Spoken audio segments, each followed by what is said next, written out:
Welcome to Peter and Ruffy's Football Show. We're live on PLZ Soccer's YouTube channel. I'm Peter Martin, Tam McManus, Alan Ruff and Alison McConnell all here with me in the studio. Delighted you could join us as well. Don't forget to hit the subscribe button, and if you hit the bell as well, you'll get the notifications of when we're live throughout the season in the Scottish Premiership, keeping you up to date with not only everything that's happening with your favourite team, but we'll be out live for news broadcasts, press conferences as well, and have a bit of fun in giving you the chance to win yourself some great prizes. One of them is to my left hand side.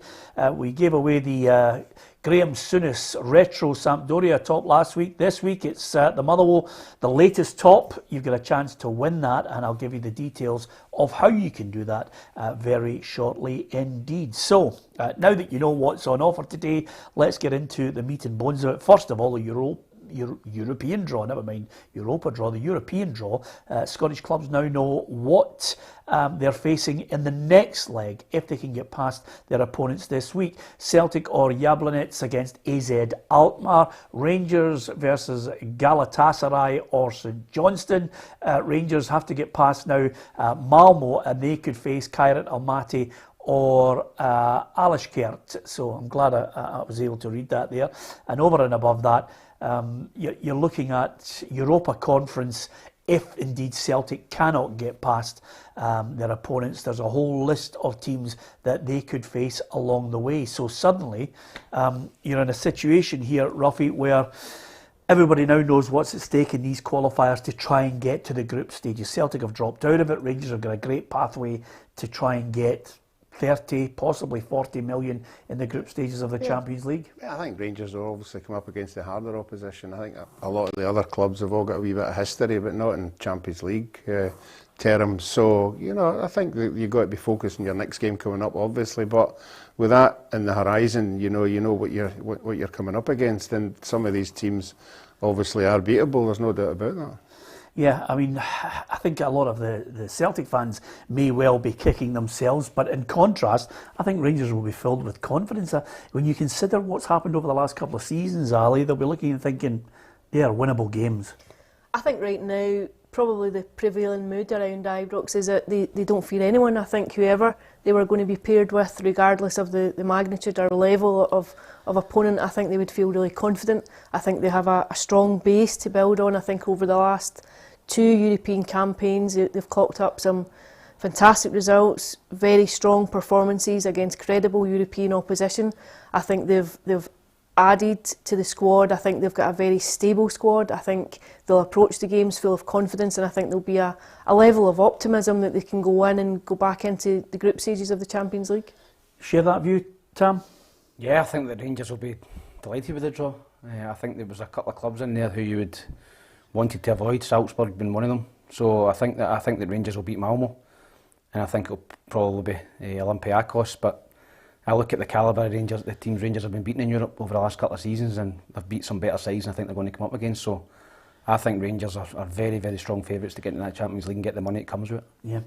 Don't worry at the moment if you're slightly offended by the fact that Ruffy and Tam are wearing their shorts. It's golfing season. If they're not out on a golf course, they're playing tennis. But sooner or later, Ali, these legs will disappear as the cold starts to bite in and they start wearing warmer gear. Anyway, apart from anything else, give us your view. If you want to actually record your view, you can do by downloading the PLZ Soccer app. There's a little section called Submission, and you can download a video. And if we use it on the show, we'll be sending you out something special as well. So I can tell you Stuart McKinnon has done that, and he'll be getting something in the post. Stuart Bruce won the Sampdoria top, and there's a Motherwell top. We'll give you details of how you can win that very shortly. Let's have a look at the results from the weekend in the Scottish Premiership. It's kicked off, we're underway, there's all sorts of talking points.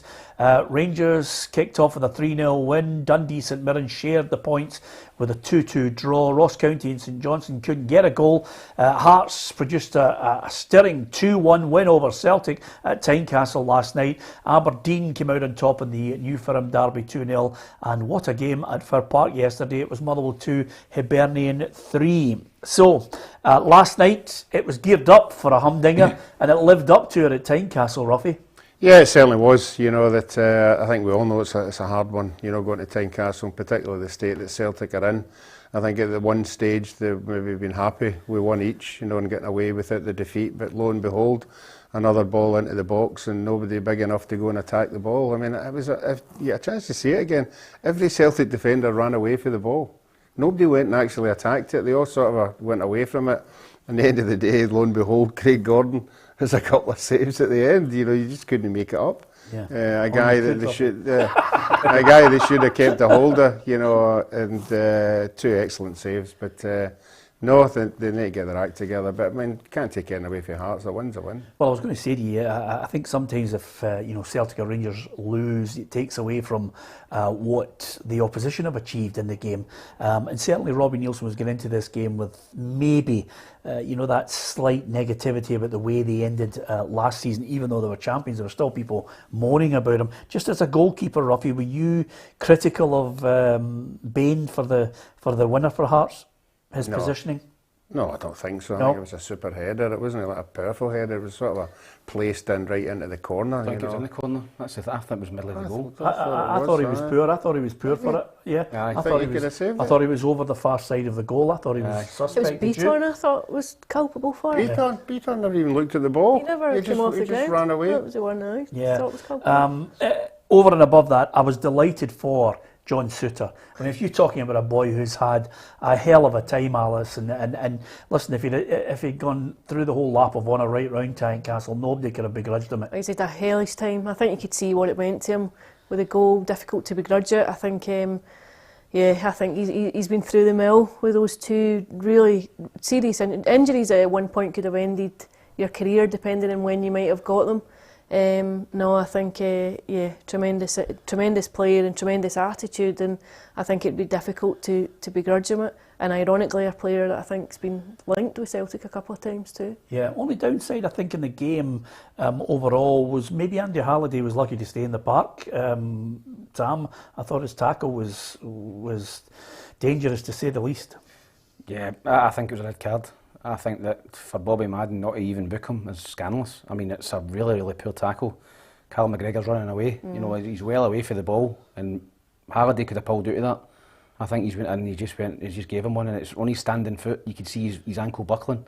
I think he's fortunate not to get a bad injury there. So for me, never mind a yellow card, that could have easily been a red card. But I think that you look at that and you look at the offside decision for Celtic's goal, which was a goal.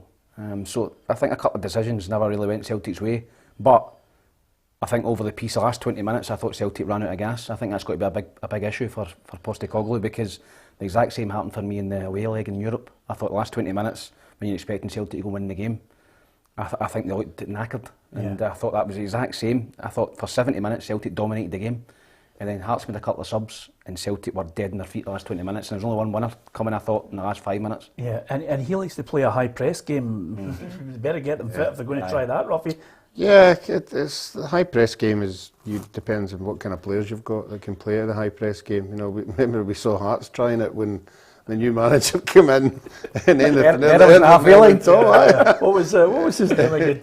Daniel Stendel. Yeah, Stendel. High press in the halfway line. Kamikaze high line. How is he? Of course, that was midway through the season when they decided to change the style of play. Listen, apart from anything else, the Celtic manager, Ange Postecoglou, despite the defeat, thought they should have had more out of the game. Sort of after chaotic first 5 or 10 minutes, I thought we grew into the game and we kind of controlled the game. Some of our play in the front third wasn't great. We didn't really capitalise on the possession we had, but we got ourselves back into the game, and I thought at that point we looked like we would go on with it. So hugely disappointing to concede one at the end. So the one thing that he has said consistently over the last week is that the board are not trying to derail him by not getting the signings in, but he needs them in. And I mean, when you look at the strength and depth Rangers have, I think he's 3 to 5 players short. I would say a conservative estimate would say 6. I think you could conceivably look at an argument for 6 new players coming in. You won't get 6 new players, but I think if you to sit down and analyse the squad and the deficiencies within it, I think you could easily make an argument for that amount coming in. I think he's reined in some of the criticism. I think we all Are you suggesting he's had his knuckles wrapped, Ali? I think perhaps maybe there's been a quiet word in the ear, but I think you could sense his frustration. I think, and understandably so. I think if you're in charge of a team and your head's on the block for results, I think you're 3 games in without a win in these competitive fixtures. I think you can understand why you would be getting frustrated. It's clear that he needs to get players in and over the line, and over the next month I think you will see it. I think there'll be at least 2 or 3 in, but there's an argument that you need more, and now the question is, how many windows does he need to get it right, and how many will he get? Yeah, just a quick footnote. One of the players, again, when you look at being critical of the signing policy and the Celtic board, my personal opinion is I think the manager, I don't think there's any, I think there's pressure on him, Tam, but I think he's been let down woefully by the board. Yet another man has gone. In the background, what's happening is, as well as the targets and all the singing and dancing that they talk about with Kyogo arriving as well, and all these players with great potential, out goes Olivier Ntcham today on a free. 2 years ago, they were offered 13 million from Porto. So, you know, in the background, they're trying to just brush away all the mistakes as well. Yeah, I think Ntcham had an option. I think it was a club's option for another year, and I think Celtic have decided, listen, I don't think we're going to get any money for him. I think they'd maybe try to sell him in the summer, and nobody's come in for him. So again, probably a high earner out the door. But it just seems to be that there's just people going out and going out and going out. And I looked at a stat, there was, I think, 13 or 14 went out the door. And there's only been 4 or 5 come in, so the squad's so light. And I agree with Ali. I think you're needing a player for every position in the back 5. So you're needing there's 5, and you're needing a striker at least. So I think they're needing 6 or 7 players, but I just don't see them, you know, doing anything this season. I looked at Rangers at the weekend, and I showed you before it that the 2 teams that Rangers can put out, I think their second team would win the league, and that's a team that never played on Saturday against Livingston. So I think Celtic are miles behind Rangers at the minute. Yeah, okay, we're going to talk about Rangers and Aberdeen coming up, but yesterday there was a humdinger of a game. Apparently you lost the plot, by the way. I mean, I thought it was only me that lost the plot at games, but you lost the plot when the penalty went in. Great game at Fir Park, for the neutrals, brilliant. For the Motherwell fans, sick as a pig. Yeah, I'm just glad it was on Sky, because, listen, we take a lot of knocks up here for a standard of game and all that, but I thought that was a brilliant game of football. End to end, both managers got to take credit, because both teams went to win it. And there was no sitting back, and I think I could tell. I looked at the first 10 minutes and there was going to be goals in this game, because the way the 2 teams were setting up. Van Veen for Motherwell. Yeah. He was absolutely, I mean, that's his first game for Motherwell. He was absolutely sensational. Yeah, well, the Rotherham fans, actually, I think they billed him as the budget Bergkamp. If he plays the way he played yesterday, I mean, he's 30-year-old, he's bounced a boot, but if he can keep that level of performance up for yesterday, he will be a cult hero, an absolute hero at Motherwell, because he was brilliant. But for me, Hibs just edged it. I thought in the second half, once it went to each, I thought Hibs looked as if they were going to go and win the game. Do you think it was a penalty? I thought it was harsh, the penalty that was given, but what I would say is there was an absolute stone wall in the first half, and McGuinness goes through and he gets shoved in the back, and it was a second yellow card for Jake Carroll. So if you look at it that way, swings and roundabouts, you never got one. You should have got and you got one probably which was harsh, because Nisbet's shot, I think, was going wide. Yeah. And I think O'Donnell was just a reflex to put his hand out. Yeah. And possibly the case is an unnatural position, although no surprise, Graham Alexander says never a penalty. Yeah, I'm trying to work out what a natural position is when you're actually running out towards the ball, where your hands are supposed to be. They're supposed to be in your pockets or something. I don't know, but it's not the referee's fault, because the rule is there. But I find this, when players put their hands behind their back, that seems okay. But 100%, that's not a natural position when you're running. So I don't know where the definition is. For me, in the spirit of the game, it's not a penalty.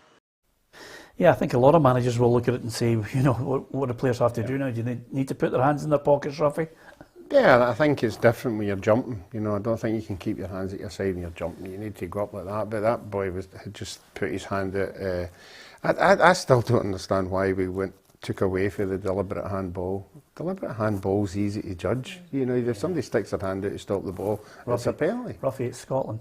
I know. Come on, but peace. It's not easy to judge. This country'd start a fight in the middle of nowhere in the desert, wouldn't it? You can see why managers are up in arms. Losing a game for that. Yeah. You don't mind if somebody hits a screamer into top of the corner. With 2 minutes to go, you can handle that. But to handle that, and lose the game, we're putting so much into the game, and then losing it like that is a hard one to take. It's early days, Ali. I've got Motherwell in the playoff place. I watched Motherwell a couple of times in pre-season games and I thought they would struggle, but the way they went about the game yesterday, they started well, there was a real tempo and aggression. Sometimes you wonder just how much difference it does make having fans back in, because it was a good crowd yesterday at Fir Park, there was a good atmosphere. Sometimes you see the response that you're getting from players. I thought you could sense the difference in tempo and aggression, but if they play the way they played yesterday, they'll not be down at the bottom end. They'll do all right. Van Veen was excellent. Hold on. Let's have a look at your 11. Explain yourself. Motherwell, you've got 9th, so you're all right. Yeah, I did think that they would struggle for top 6. On the evidence that I saw in pre-season, I thought they would struggle for it. On the back of yesterday's display, I think they could be up in top 6 if they can sustain that. But Van Veen was excellent. He was an absolute handful for Hibs to cope with. But the big question will be is whether or not you can get that level of performance out from him every other week. You need him to sustain it. And would you be available Wednesday or Friday to come on and sit next to Charlie? I was going to say that. Another one that's went Butterley Dundee. I know. Shall we tell you something? I had 2-1 St Mirren and I thought, oh, you dancer. Here comes 5 points and I'll phone Charlie. But in the end, Dundee well worthy of getting a point in it. But listen. I had to say, I actually think I had St Mirren down for 2-1. Yeah, absolutely. I mean, it was St Mirren look good. We'll talk about them shortly. We're going to go into Rangers in just a minute. But one last little point here. Of course, Jack Ross after the game, I think, has basically said to everybody, look, he could be there at the end of the window, but it's unlikely. Josh Doig looks as if he'll be on his way shortly. He's still a Hibs player. It's not impossible that he'll be a Hibs player come the end of the window, but certainly how things have developed over recent days would be much more likely that he'll leave. And if he does so, then it'll be a fantastic move for him and good value for us as a club. Yeah, so Burnley calling, Tom?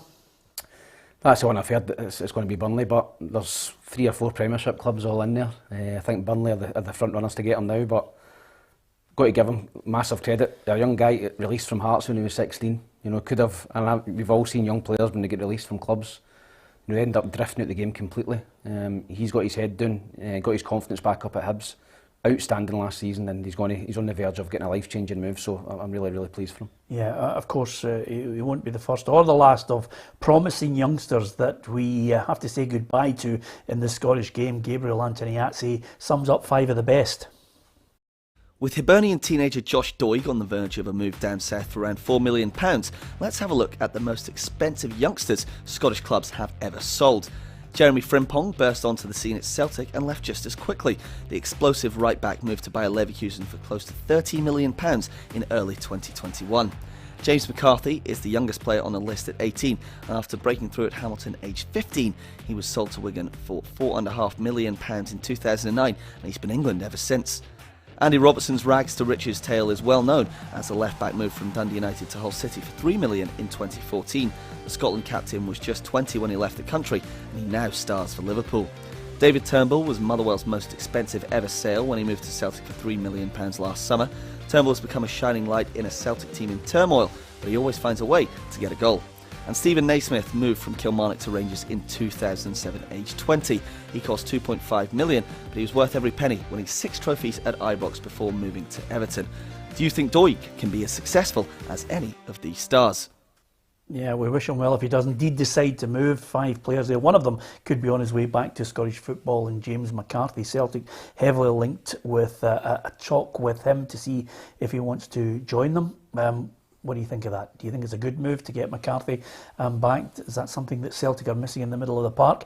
OK, that's how it looks as far as Motherwell and Hibernian, but the champions, Rangers, boy Ruffy, it was like a well-oiled machine. They just absolutely cruised it. Yeah, they scored early on, and after that was one-way traffic. I was interested in the Livingston manager saying there wasn't that much in it. The highlights I saw, it looked as if it was one-way traffic. And 2 sloppy goals at the end, to lose. That game, we said they don't want to come away with a hammer and 5 or 6-0. I think 3-0 they'd probably put up with that. But he seems to think 1-0 would have been a better score. But again, they were never under pressure, and I don't think the goalkeeper had anything to do at all. Yeah, I mean, I watched the full game, Tam. I thought Livingston were poor. That's why I've got them down as relegation. I tipped them last week as relegation candidates, and I didn't see anything that would change my mind on it. But that said, you still have to credit and look and say, okay, they might not have got out of their half, but Rangers didn't allow them any space to do anything that they were able to do last season. I thought Rangers looked good in lots of areas, and of course Scott Wright, for me, I thought it was a good buy last season when they got him. Scored a wonderful goal with the outside of his boot. Yeah, it was a fantastic goal. I think for Livingston this season they'll have to pick up the bulk of their points on their own pitch, on that AstroTurf. I think if they're relying on going away from home to get results, I think they're going to be in big trouble. So I think they stayed in the game, as Ruffy says, late on 1-0. You want to try and stay in the game. You go to Celtic and Rangers. If it's 1-0 with 20 to go, you can go and have a go. But Rangers cruised the game. And as you see, the players are left out and they're probably going to bring in tomorrow night. Come back into the team. McGregor will probably come back into the team for the Champions League. So very, very strong performance. Cruised the game and again, never conceded a goal, and they're on such a long run now at home, no conceding. So everything's positive, I think, at Ibrox at the minute. Yeah, and in the middle of the park, I mean, you could have picked 2 or 3 players from Rangers that could have won man of the match. But again, for me, I always tend to veer towards midfielders, Ali, and Steve Davis is he's just sensational. He just makes the whole game look so easy. I think he's such an intelligent player. I think he's a clever player. I think whatever he's lost in terms of pace or whatever as his years have gone on, he's made up for just in terms of his reading of the game and his understanding of positional sense. But yeah, I think he's been crucial to Rangers over the last 18 months or so, and he looks has been as influential this term as what he has been. Yeah, and of course, as Tam mentioned there, it's all roads lead to Sweden, Malmo. This is the first leg before they return next week. Steven Gerrard has offered his thoughts on this game. We are used to this sort of schedule. It is the reason why I built a strong squad, as is impossible to ask the same 11 players to go every match. We've had a few suspensions and injuries, but we've got more than enough to put a good team out. We always knew it would be a patient process to reach this stage in Europe. The challenge was always to finish top of the league and get the opportunity to qualify for the Champions League. We have some big challenges ahead. The away goals rule being removed will make a difference. It is something we have discussed as a staff. Decisions within games may change slightly, but nevertheless, as Tam mentioned earlier, Ruffy, suddenly you get 2 squads, you've got a position where if somebody picks up an injury, another good player can come in. Yeah, I don't think there's any problems at all, and as a manager, that's what you want. You want to be sitting in the dressing room and wondering who you're going to get a chance to, and if you're going to pick somebody who hasn't been playing, 9 times out of 10 they come in and do the business, and that's what's been happening at Rangers. I mean, they haven't suffered any setbacks whatsoever, and with the style of play they had in Europe last year, I don't think it will bother them going away from home, because they've got the players that can play that style of football. Yeah, okay, I mean, you can give us your thoughts on how you think Rangers will fare against Malmo in the first leg and over the 2 legs as well. We'd love to hear from you on that. If you download the PLZ Soccer app, you'll get all the latest breaking news, Scottish, English, European and world football at your fingertips. There's also a little section called Submissions. You can record your thoughts on your favourite team or anything that's bugging you in Scottish football, and if it features on the programme, then we'll make sure you get something special in the post. So that's the PLZ Soccer app in Google Play and in the App Store, and don't forget also on YouTube now, where we are exclusively this season, to hit the subscribe button and join us Monday to Friday live at 4 o'clock, or indeed you can watch it at your own leisure on the you can get it on Virgin and Sky by smart television as well, by just clicking on YouTube and hit on PLZ Soccer, and you'll get all our unique video content. The downside of everything going well on the park for Rangers, Ruffy, is off the park. They seem to be on a mission of just declaring war on everyone. There's a situation now where, quite simply, the managing director, Stuart Robertson, has questioned the Sky deal, thinks it's been undersold. Certainly the club are not happy to put the sponsors logo on their shirt, certainly not putting it on the back of the boards for the interviews as well, and I think they're quite happy to challenge the SPFL on this deal for the 5 years of the sponsorship with the company Cinch. I mean, they're clearly in attack mode. Yeah, it looks as if there's another legal fight round the corner, and Rangers seem to be quite happy to take on everybody in these legal battles, you know, and I think that's the only option for the SPFL. You know, if they've signed a deal with that amount of money, you would like to think there was some kind of dialogue between all the teams to get on board, because it's not just all about Rangers and Celtic, you know, all the other teams need money in the leagues as well. So it's a strange one for me that this has raised its ugly head. Yeah, I mean, that's not just what's happening with regards to Rangers on this, because you know, Stuart Robertson's rejoined the SPFL board. Now, obviously between Celtic and Rangers, one of them switches every 2 years on this board. Peter Lawwell going off, Stuart Robertson's back on. But I wonder, he's back on a board where there's real hostility. I mean, last year, especially when the clubs voted to resolve the league and declare Celtic the champions, Rangers were not happy at that.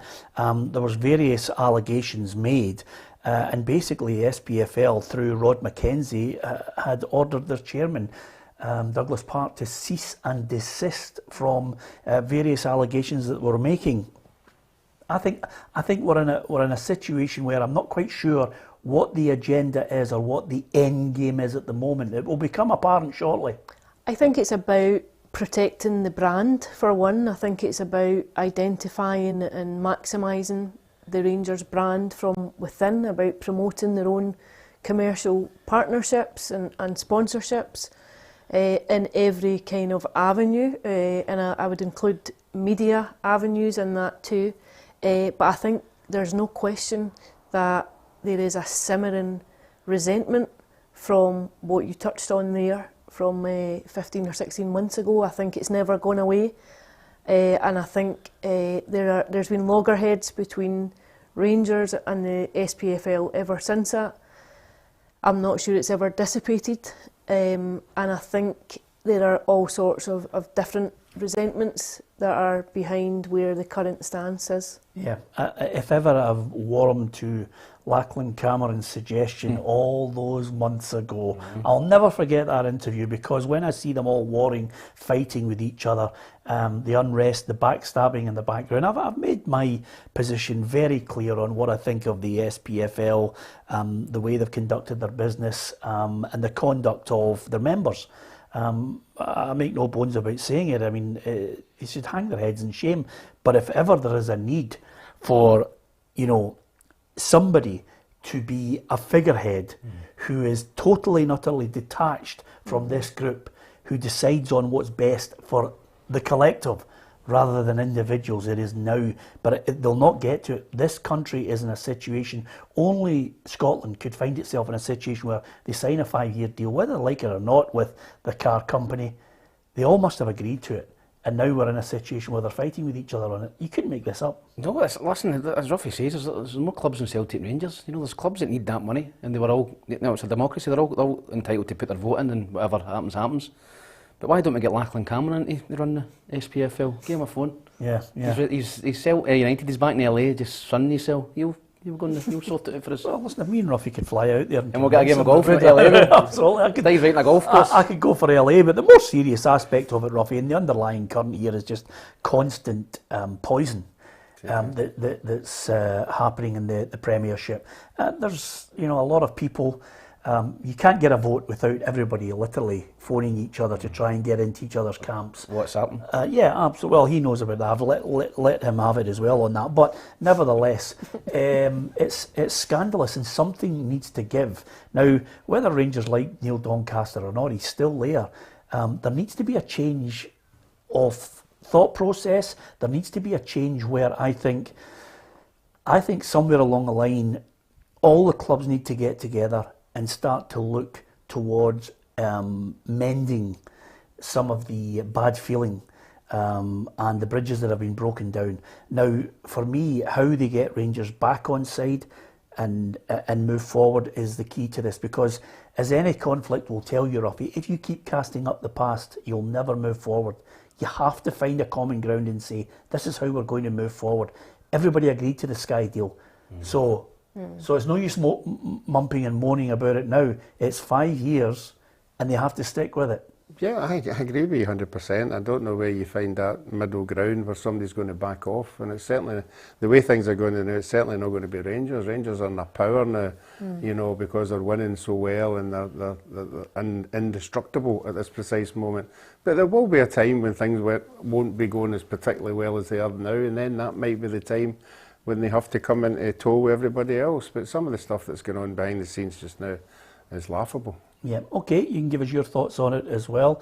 And of course, we've got lots of people who are offering their tuppence worth on YouTube, but I'm not going to read half of them out, Ruffy, because we'd be off air. It's as simple as that.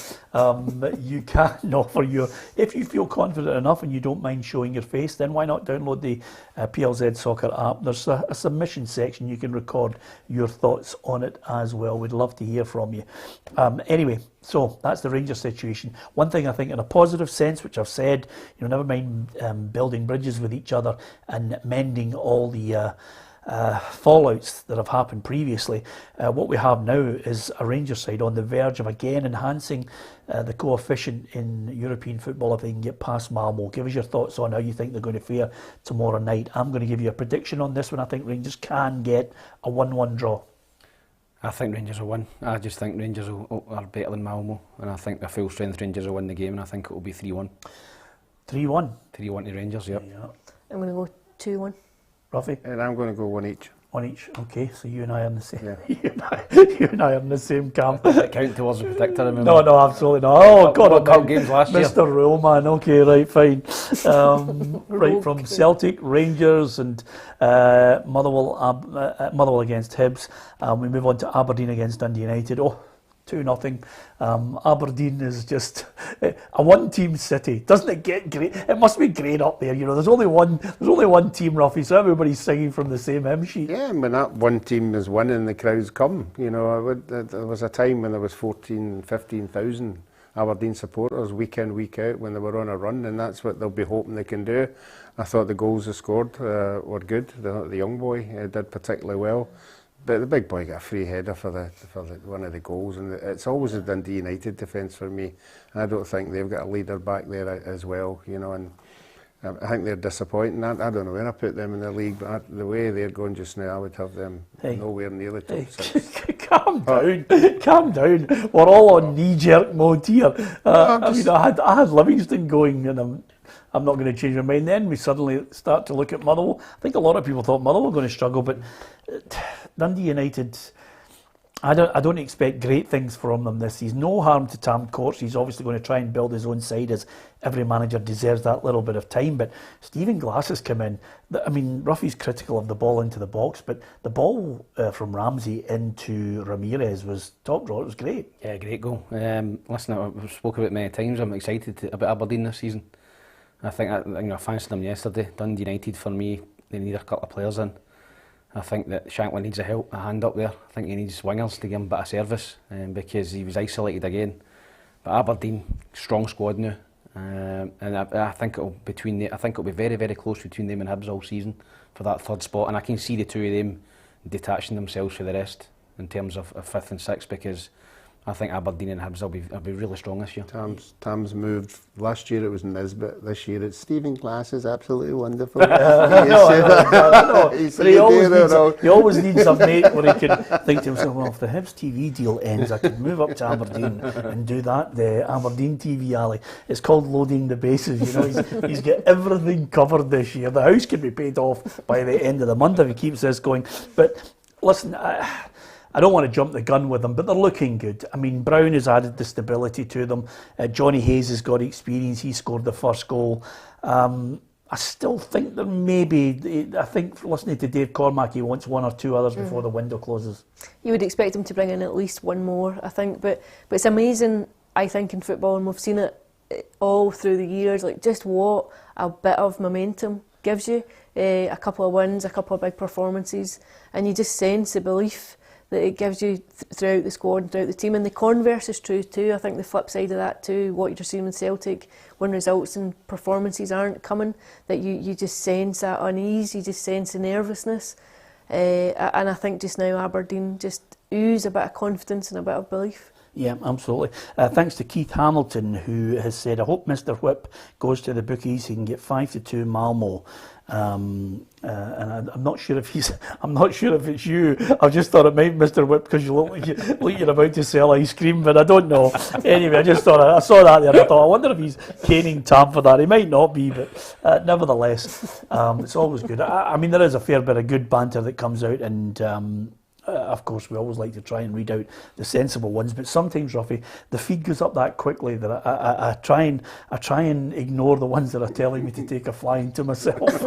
Do you know what I mean? There's quite a lot of them, but nevertheless, it's always good to read as many as possible out. Thank you to the people on YouTube who are offering their thoughts, and of course thank you to the people on YouTube who've got their own name attached to their own account, which is rare to say the least. Okay, well done to Aberdeen, 2-0 against Dundee United. Dundee United have got problems, or have they? You can give us your thoughts, United fans. What about this next game, Dundee against St Mirren? Charlie was there. I had the spine to say to Charlie 2-1 St Mirren, and honestly I was watching the game, Ruffy, thinking, here we go, because St Mirren, I thought, and I still think this season will be top 6. They look good, but boy, Dundee looked great as well. They were battling. They battled, and the boy at the back, Lee Ashcroft, was he was superb in the centre of defence. Yeah, I think both teams served up 90 minutes. What the supporters want to see, attacking football, things happening at either end, and that I was impressed with St Mirren when we played them in that Betfred. And they've taken it on for there. They've got a lot of young players with a lot of confidence, and two boys, Brophy and Main up front, will cause problems with their movement and the strength that they've got. So no, I think Dundee at the end of the day would be happy with the point. Yeah, you mentioned Brophy there. Brophy, I think, could be better this season for St Mirren because he's not carrying an injury. Yeah, I think he'd done his knee as soon as he went there, St Mirren. So I think it was a great signing. He was in the Scotland squad not long ago. Yeah. And about it with Steve Clark, so I agree with Ruffy. I think they two up front, Brophy, good movement, big target man main to go and play off. I think they two will cause a lot of problems this season, and Brophy took his goal really well on his weaker left foot. Yeah, if anything, I felt a wee bit sorry for Jason Cummings. I didn't think I thought it was a soft penalty. They got it anyway. McGrath put the ball in the back of the net. And then Cummings made amends. What a goal for the equaliser. Yeah, like you, I had thought St Mirren would go and win. I actually thought it would be quite comfortable too, and I fancy them for top 6. I think they'll build on what they've done last season. But yeah, great bit of spirit. I think you can sense a bit of camaraderie about the squad, and I think that was reflected in the performance and coming back. And yeah, a really good goal. He's another player that I think still has something to offer. Jason Cummings, I think you've seen glimpses of it.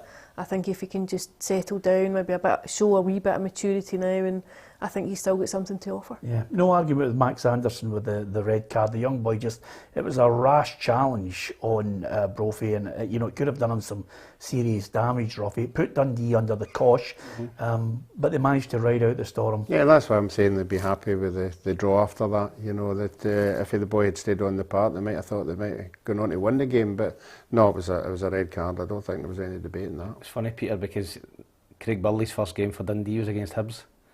And I looked to Bob Iron about 10 minutes into the game, and he'd done the exact same thing that Anderson done. He took me to the hip and just started walking, straight red card. I got carted off after 10 minutes, but it was one of the ones when the boys buy you and you just think, I need to take him out, but I need to take him out a wee bit more carefully than that, and they'll just scythe them. Yeah, so absolutely. it was a definite rid. And I think, looking back all those years ago, Ruffy, on that tackle against Tam, Dundee and Craig Burley clearly thought, at the end of the day, we'll not miss Craig Burley as much as they'll miss Tam McManus. So just take him out. But anyway, apart from anything else, it was a red. Lesden, the keeper, he made some good saves, Ruffy. Yeah, he does. Even last year he was impressive as well. I think that for the first time in a wee while, the foreign goalkeepers that are here, Celtic are actually talking about looking at the boy at Dundee United. Seagrass or whatever he's called. But no, he's called Seagrass. Is he? Okay. I just like to cover myself in case it wasn't. It's good. I think obviously Craig Gordon making the save at the end. It just shows you, you need. We've said that. Well, I have. You haven't. if you've not got a decent goalkeeper, you're not going to win games. You know, you don't think a goalkeeper should win in. No, I mean, listen, goalkeeper, I agree with you. Goalkeepers are absolutely crucial. But you can have the best goalkeeper in the world, but if you get 4 duds in front of him, you're in trouble. Yeah, that's true. I mean, it showed you with the winning goal for Hearts. You know, if you had a strong centre half, would have seen that coming and just said, like, whatever happens here, I'm going for this. Yeah. Everybody get out the road because this is mine. But it never happened. You love Gordon McQueen, don't you? Honestly, Every time I hear you say that, I can just see Big Gogs just jumping up there and I remember the first Scotland-Wales game at Hampden, and the plan was to stop John Toshak. Yeah. You know, they had the set piece that he would go to the near post, and because of the size of him, flicks it on. you know, he would flick it on, and Gordon says, just leave him to me. So the first corner they got, the John Toshak at the front and Gordon McQueen behind, I could even see the ball. I said, if this ball comes out here, I haven't got a clue where it is, but the big man header, halfway line, superb, that'll do me. Absolutely. Love Big Gordon. The other game, Ross County against St Johnstone. Tam, I still stick by what I said prior to the games. I think Malky's a good coach. I think he's a coach that's way above the pay grade at Ross County. So I think they have landed an absolute gem of a coach. I don't see him being involved in relegation. Yeah, listen, I think the only reason he's at Ross County is because he's past misdemeanors. You know, fair play to Roy McGregor's given him another opportunity up there. You know, the guy's worked in the Premier League in England and the Championship in England. So they bring him up there. I've seen them signed a centre-half from Arsenal. They've signed a boy from Man City. So Malky's get big contacts down in England. Yeah. He's getting all these good young players up for the big clubs down there. And I was reading that they give them a blueprint, every club. They send them, this is what we're going to do. You know, this is the report cards, everything. So they can get these boys and trust clubs to send them up. So I think you'll find that Ross County will be bringing up a lot of good young players and giving them first-team football from Arsenal's, Man City's, Man United's. And good point for them at the weekend. St Johnstone will be kicking themselves, obviously. Ali McCann, he nearly hit it into Inverness with that. He's penalty kick, shocker. But I'm delighted for Ross County. Big Stuart Taylor's up there, my best mate. He's assistant manager up there. Oh, God. So I'm delighted that he got off to a flyer. Yeah, as far as St Johnstone are concerned, listen, you've set the bar so high, you've got a double. Now they've got a big game this week against Galatasaray. And, you know, Callum Davis will be looking and thinking, right, Galatasaray, they're going to be tough. And they've lost 7-2 to PSV and they've signed 4 players since then. So this is a mountain for me this week for the Saints. I think in some ways though there's a freedom in it, because when you look at it on paper, we would all expect Galatasaray to prevail. We would expect them to come through it. Sometimes I think it maybe alleviates a bit of pressure. I'm not diminishing the magnitude of the task and how organised you'll have to be to give yourself any chance, but you do feel like no one expects you to do anything, so the pressure's off a bit, and go and ask some questions. What can you do? You've surprised a few people already. Yeah. Who sitting here would have tipped them to be sitting with 2 trophies in the cabinet at the start of this season to defend? So, you know, go and take the shackles off. What can you do? Yeah, I wonder if is it a £5 or a £10 to get your photograph taken with the cups. St Johnstone must be raking it in right now. See, if I was them, Ruffy, I'd open the shop at 9 o'clock in the morning and not shut till about 7 at night. Just money take to be made there, Ruffy. Oh, there's definitely money to be made, isn't there? I know for a fact one of the biggest income up there is funerals. And the funerals, the funerals go to St Johnstone for the after. The biggest income is throughout the year is the money they take in from funerals. And I now do believe that if you come to a funeral, you get a trophy. On the coffin, the trophy's sitting on it.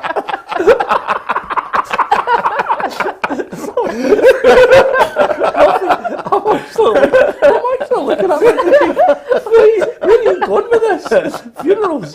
Oh, dearie me. Anyway, apart from anything else, full marks. If they're raking the money in, full marks to St Johnstone. I think they're going to lose by a couple of goals. Are we back to the funeral aspect of things? I think keeping this metaphor going. Is it an home casket? They just stick 2 trophies in with them? I think over the 2 legs they're dead and buried. I would suspect Galatasaray. You can get the ash in.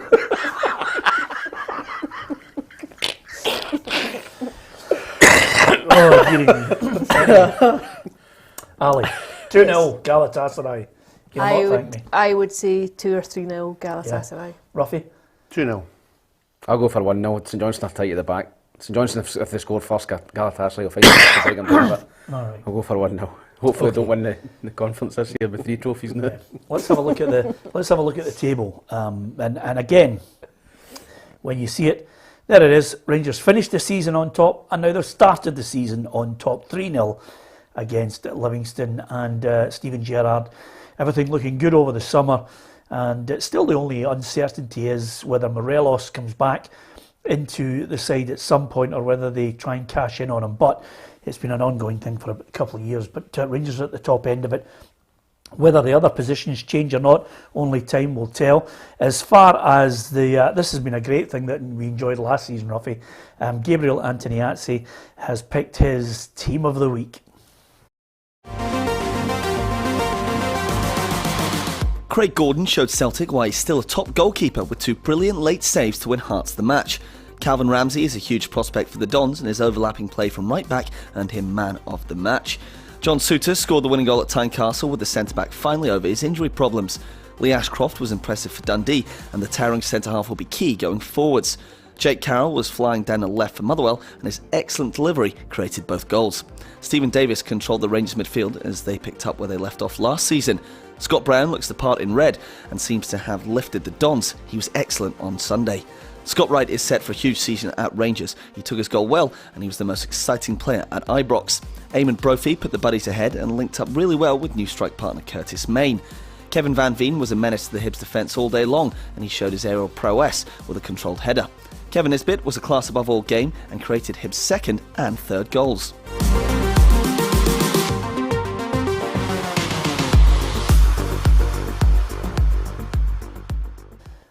Geez, we're only in week 1, Ali, and everybody's disagreeing with Gabriel there. You could see Tam sweating, thinking, he hasn't even get, the rat hasn't got one. The rat hasn't got one Nibs player in it, but he sneaked one in. I thought Kyle McGuinness could have been in there, I have to say. Excellent. Yeah. I thought he had a great game yesterday. Okay. So there you are. Do you agree with the team of the week? Should there be somebody else in? I certainly agree with Scott Wright. I think he's going to be a player this season if he develops the way I think Steven Gerrard's talking about as well.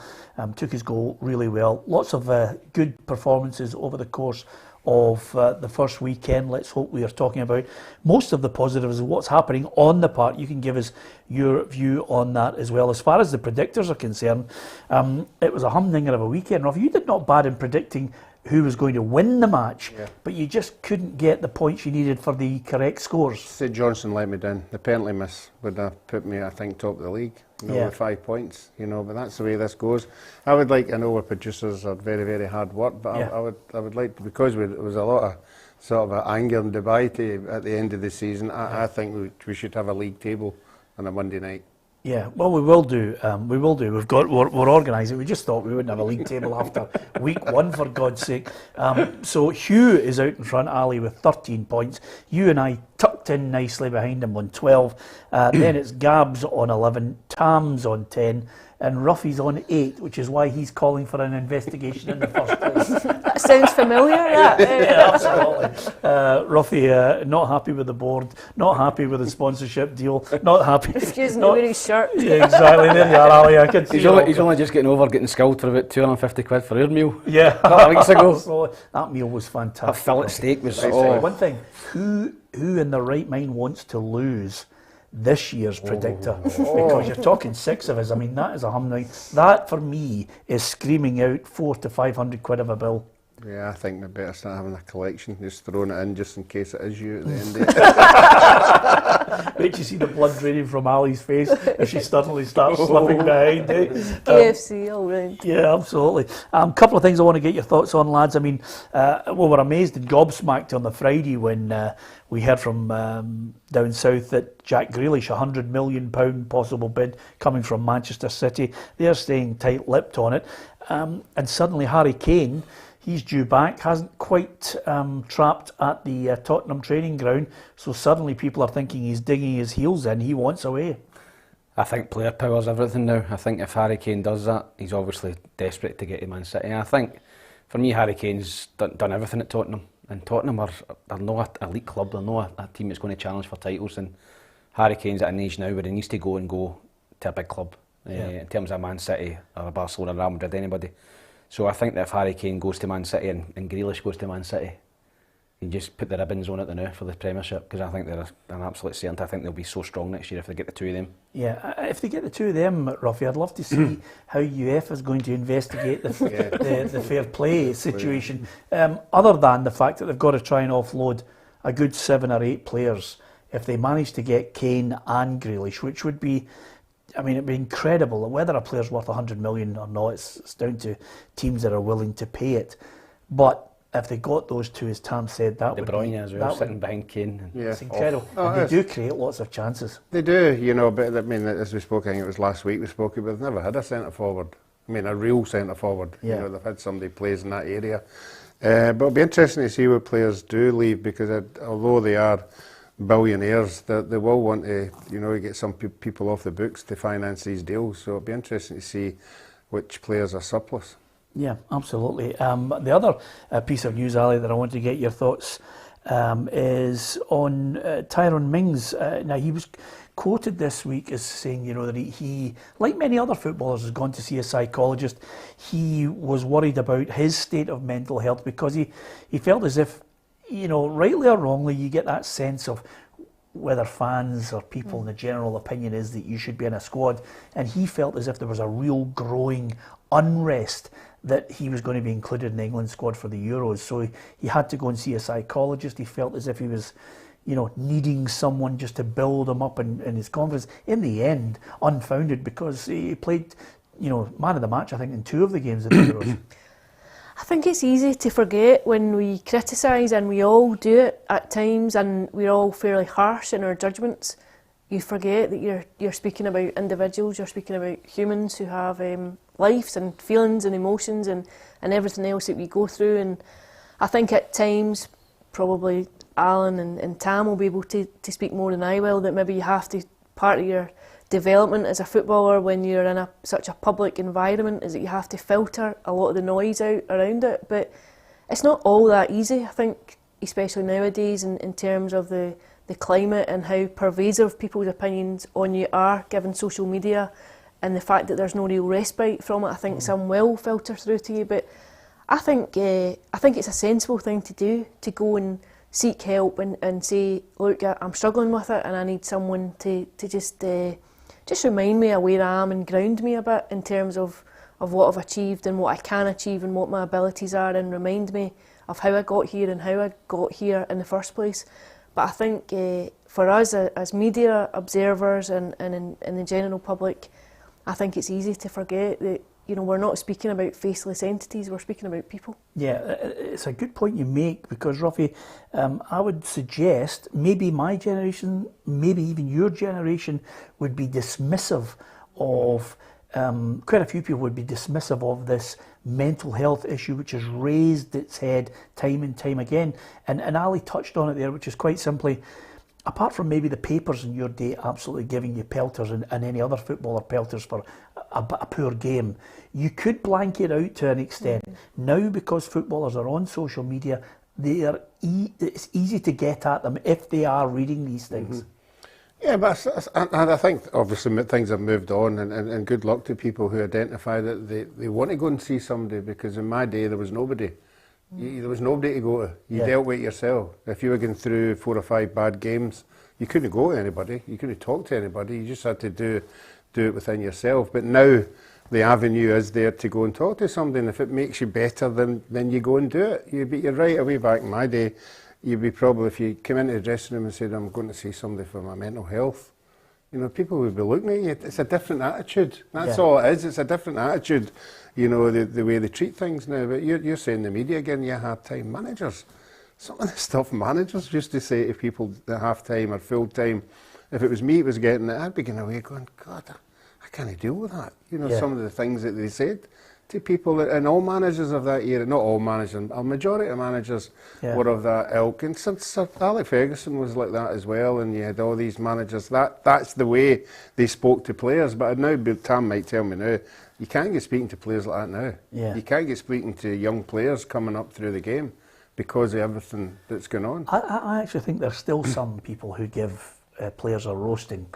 to be honest with you. Whether it's how they go about it. The only thing I would say, Tam, is I can remember Ian St John saying in the 60s, if he was injured, Bill Shankly just didn't talk to you.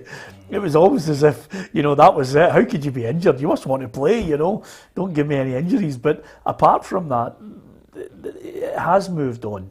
People they are open more and more to, if I had to read out some of the things that are said on our YouTube feed, you would actually reassess whether it was worth going on or not, because some people are so hurtful. But I don't mind it because I don't mind it, Tam, because I've got such a big family that nobody, even with a baseball bat, will get through. But that's how easy it is, and Ruffy's saying that, and football players and athletes and high-profile people in particular, on Twitter, on Instagram, on Facebook, on YouTube, and if you're doing an interview or whatever, people can just actually tag you in things now. If you're on Twitter, they tag you, and it's hard not to read it. Yeah. And you click on it, a notification, and it's somebody calling you this and that. Yeah. So it's all changed now, and I think you can get away with it now to a certain extent once in a while. But I think if you're lambasting players every single week, players are just down tools, and that's it. You've got to be able to the carrot and the stick. You can't just be batting people with a stick all the time. Sometimes you've got to say, right, come on, wee arm round the shoulder and show them a wee bit of love. But it's different times now, but I had a right few rollickings myself.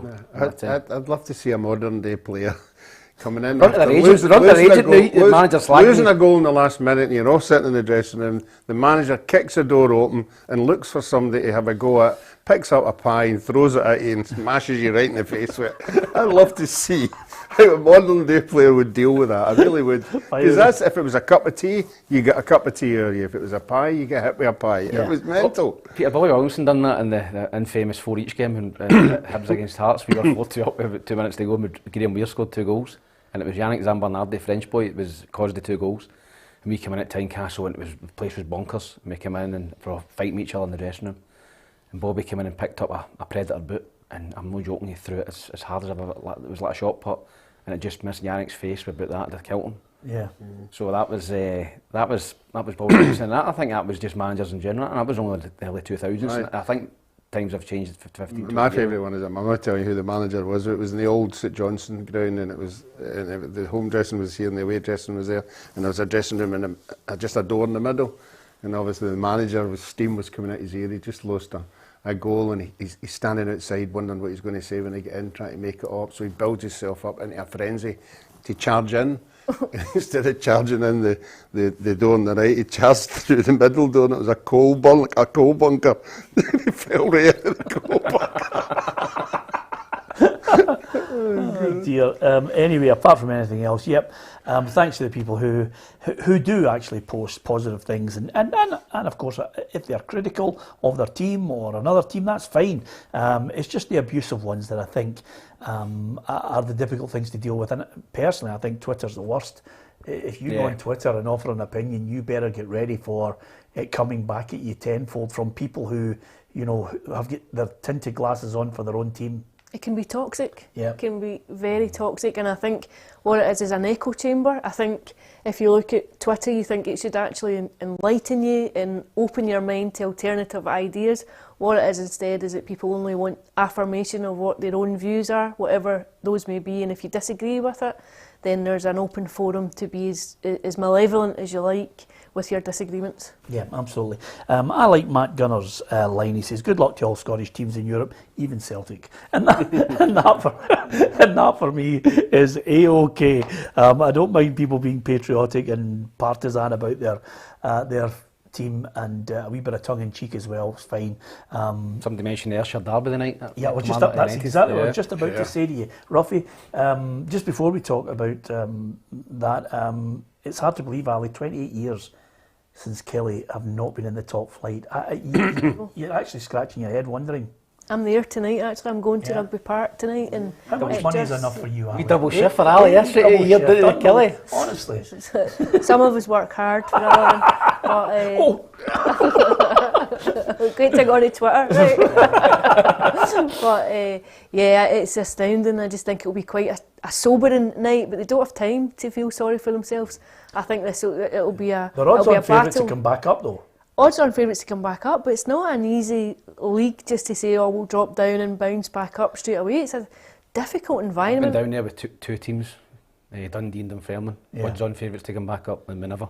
Yeah. So it's a difficult task to come straight back up. And I love derbies. This is a good one. The one thing that I always remember about derbies, and in the Killie and Ayr, some people have got their specials over the years. Mine has to be Andy Walker, who takes the penalty and chips Marsh. I mean, that's outrageous, isn't it? That was a great goal. I was part of the United team that got beat off of Kilmarnock in the semi-final of the League Cup. 1-0, Dean Shields scored. Is that when they went on to win it? United, aye. That's the year they won it. So, and I think there was 25,000-30,000 at the game. So too big. Killie are obviously a big club, but United are a big club as well. Yeah. You'd like to see both of them in large top flight, but I think that'll be a humdinger tonight. Looking forward to it. See, when you say Ayr United, Ruffy, I don't know about you, but there are certain players that you always associate with Ayr United or St Johnstone down through the years. I always remember the Chewing Gum card. Do you remember a guy called Walker McCall? Yeah. He played with Aberdeen as well, I think. Well, that's a waste of time. So just said Ingram was the main guy. Dixie Ingram. Dixie Ingram, centre forward. Yeah. Used to bat the goalies all over the place, and he was very polite. Okay. Aye. Okay, I'm sorry about that, Dad.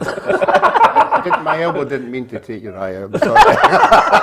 Is that the 40s or something? I don't know. Dixie Ingram. Everybody knows Dixie Ingram. Okay. Anyway, I hope it's a draw tonight because one would like to stay top of the league for a wee bit longer. The old Thistle. Good start. Well done, Ruffy. He's a top of the league, and Colley's still asking for more players. Yes. Just before we go, listen, if you're a Motherwell fan and you want to get a hold of that Motherwell top, all you have to do is hit the subscribe button on our YouTube channel. We are exclusively on PLZ Soccer's YouTube channel now, the Peter and Ruffy Football Show. Hit the subscribe button, hit the bell, you'll get the notifications of when we've got our unique content. There's lots of things, exciting things coming up that I know you'll enjoy. And if you want it all at your fingertips, don't forget to download the PLZ Soccer app in Google Play and in the App Store as well. But if you want to win the Motherwell top, then all you have to do is hit the subscribe button, and then on today's feed and tomorrow's all the way through to Friday, all you have to do is tell us who scored Motherwell's first Premier League goal of the season this season. Simple as that. Couldn't get any easier. Who scored Motherwell's first Premier League goal of the season in that match against Hibernian? If you know the answer, stick it in the live feed. Hit the subscribe button, and we're going to pick out one lucky winner, just as we did last week as well for the Sampdoria top. There's lots of prizes coming along the way. Thanks to Ruffy, thanks to Tam McManus. I don't want to hold Ali up anymore. She's driving a bus down. She's obviously doing the bus driver as well, taking money and then going in and writing a match report as well. It's all there for her. Thanks to Alison McConnell, from myself, Peter Martin, especially to you. Thanks for supporting us. Good night.